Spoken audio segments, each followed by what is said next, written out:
KTV Originals।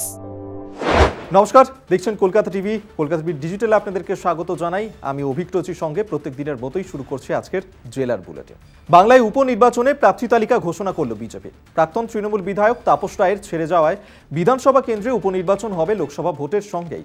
Bhagwangola বিধানসভা কেন্দ্রের বিধায়ক ছিলেন তৃণমূল নেতা ইদ্রিস আলী। সম্প্রতি ইদ্রিসের মৃত্যু হয়েছে, ফলে ভগবানগোলা এখন বিধায়ক শূন্য।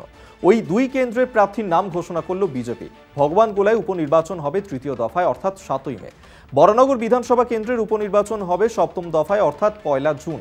ভগবানগোলায় বিজেপি প্রার্থী ভাস্কর সরকার, বরানগরে বিজেপি প্রার্থী সজল ঘোষ। বোলপুরে তৃণমূল বিধায়ক তথা রাজ্যের পূর্ণমন্ত্রী চন্দ্রনাথ সিনহাকে ইডির তলব। নোটিশ দিয়ে ডেকেছে স্বীকারোক্তি মন্ত্রী চন্দ্রনাথ সিনহার। চলতি সপ্তাহে কলকাতা নিজাম প্যালেসে ডেকে পাঠানো হয়েছে বোলপুরের তৃণমূল বিধায়ককে।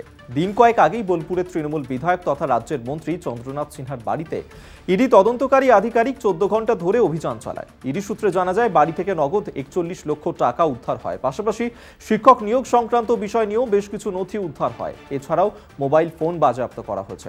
শিক্ষক নিয়োগ দুর্নীতি কাণ্ডে তৃণমূল ছাত্র নেতা ধৃত কুন্তল ঘোষ ও তাপস মণ্ডলকে জিজ্ঞাসাবাদ করে বোলপুরের তৃণমূল বিধায়ক মন্ত্রী চন্দ্রনাথ সিনহার নাম উঠে আসে। তারপরেই মন্ত্রী বোলপুরের বাড়িতে যান এবং অভিযান চালায় কেন্দ্রীয় এজেন্সির আধিকারিকরা। এবার মন্ত্রীকে ডেকে পাঠানো হলো কলকাতার নিজাম প্যালেসে। মেদিনীপুর তাঁর পুরনো পিচ নতুন হলেও পুরনো ছন্দে ব্যাটিং করছেন দিলীপ ঘোষ। মঙ্গলবার সকাল সকাল নেমেছেন ভোটের প্রচারে।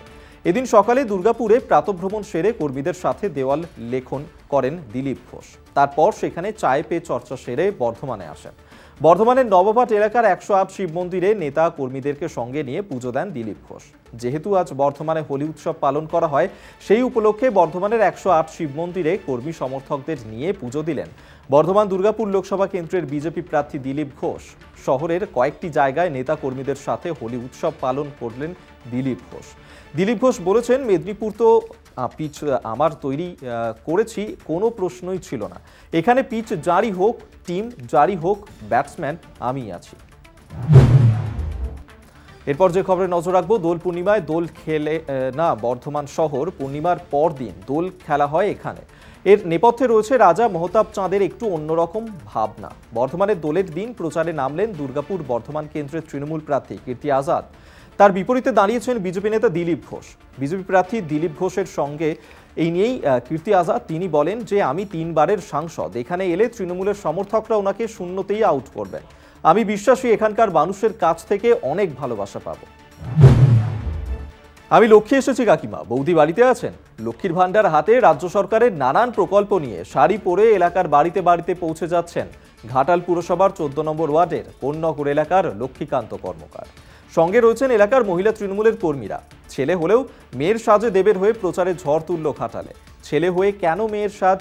লক্ষ্মীর দাবি, এলাকার মহিলা সংগঠনকে গড়ে তুলতেই তার এই বেশ, এবং এখন লক্ষ্মীর ওয়ার্ডে মহিলা সংগঠন খুবই শক্ত বলেই দাবি করেছেন তিনি। বাড়িতে বাড়িতে গিয়ে মহিলাদের জিজ্ঞাসা করছেন, আপনারা লক্ষ্মীর ভাণ্ডার পাচ্ছেন? এবার আপনাদের অ্যাকাউন্টে 500 টাকা বেড়ে 1000 এবং 1200 টাকা পাবেন। আপনারা খুশি তো? ভোট দেবেন তো মমতা বন্দ্যোপাধ্যায়কে? ঘাটালের প্রার্থী দেবকে শুধু লোকসভা নয়, বিধানসভা ও পঞ্চায়েত ভোট এলেই এভাবেই নিজের এলাকা ছাড়িয়ে অন্য এলাকাতেও প্রচারে বেরিয়ে পড়েন লক্ষ্মীকান্ত। লক্ষ্মী এভাবে প্রচারে বেরিয়ে খুশি এলাকার মহিলা তৃণমূল কর্মীরাও।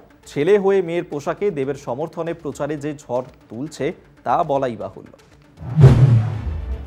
লোকসভা নির্বাচনের মুখে ফের তৃণমূলের দলীয় কোন্দল প্রকাশ্যে। বীরভূম লোকসভা কেন্দ্রের দুবরাজপুর ব্লকের পদুমা অঞ্চলে তৃণমূল পঞ্চায়েত প্রধান ও অঞ্চল সভাপতির বিরুদ্ধে পড়ল দুর্নীতির পোস্টার। এই ঘটনাকে কেন্দ্র করে চাঞ্চল্য। তৃণমূল অঞ্চল সভাপতি তরুণ গড়াই ও পঞ্চায়েতের প্রধান শবের মোহাম্মদের বিরুদ্ধে এলাকাতে দুর্নীতির পোস্টার পড়েছে। পোস্টারে লেখা, বশহরি মৌজায় 15 লক্ষ টাকা সাবমার্সিবল বসানো টেন্ডার হয়েছিল, যার কোনো হিসেব নেই। পদুমা গ্রাম পঞ্চায়েতের অধীনে থাকা গাছ অবৈধভাবে কেটে বিক্রি করে দেওয়া হয়েছে। নদী থেকে অবৈধভাবে বালি তুলে বিক্রি করা হচ্ছে। পঞ্চায়েতের বিভিন্ন গ্রামে খারাপ নলকূপের সরঞ্জাম বিক্রি করে দিচ্ছে। এই ধরনের একাধিক অভিযোগ তুলে তৃণমূলের পঞ্চায়েত প্রধান ও অঞ্চল সভাপতির বিরুদ্ধে পোস্টার দেওয়া হয়েছে এলাকায়। এর জেরে রীতিমতন বেকায়দায় পড়েছে শাসক শিবির। পোস্টার কে বা কারা এটা দিয়েছে তা নিয়েই শুরু হয়েছে রাজনৈতিক চাপানুতর। তিহারে বসেই খেলা হবে। বীরভূম লোকসভা কেন্দ্রে তৃণমূল প্রার্থী শতাব্দী রায়ের হয়ে এমনই দেওয়াল লিখন। দুবরাজপুর ব্লকের হেতমপুর গ্রাম পঞ্চায়েতের বিভিন্ন এলাকায় এই ধরনের দেওয়াল লিখনকে ঘিরে শুরু হয়েছে রাজনৈতিক বিতর্ক। গরু পাচার কাণ্ডে গ্রেফতার হয়ে তিহার জেলে রয়েছেন বীরভূম জেলা তৃণমূলের সভাপতি অনুব্রত মণ্ডল। তাঁর গ্রেফতারের পর দেখতে দেখতে 2 বছর হতে চলল, তবু কর্মীরা তাঁকে ভুলতে পারেননি। অনুব্রতর কাট আউটে আবির দিয়ে তৃণমূল কর্মীরা আবির খেলা শুরু করলেন সোমবার। এরই মাঝে বীরভূম লোকসভা কেন্দ্রে দুবরাজপুরের হেতমপুরের বিভিন্ন এলাকায় প্রার্থী শতাব্দীর দেওয়াল লিখন হয়েছে, যেখানে লেখা তিহারে বসেই লেখা হবে। স্বাভাবিকভাবেই বোঝা যাচ্ছে যে বীরভূমে তৃণমূলের ভরসা কেষ্ট তাঁকে সামনে রেখেই বীরভূমে আসন্ন লোকসভা নির্বাচনে ময়দানে নেমেছে শাসক শিবির। তবে এর ফলে কতটা তৃণমূলের লাভ হবে তা 4 জুন ভোটের ফলে বোঝা যাবে। জেলার বুলেটিন এই পর্যন্তই। বিভিন্ন গুরুত্বপূর্ণ খবরের আপডেট পেতে হলে অবশ্যই আপনাদের নজর থাক আমাদের ইউটিউব, আমাদের ইনস্টাগ্রাম, ফেসবুক পেজ এবং এক্স হ্যান্ডেলে। এছাড়াও বিভিন্ন গুরুত্বপূর্ণ পেয়ে যাবেন আমাদের অনলাইন সাইটে কলকাতা টিভি অনলাইনে। দেখতে থাকুন কলকাতা টিভি, রাত দিন 7 দিন।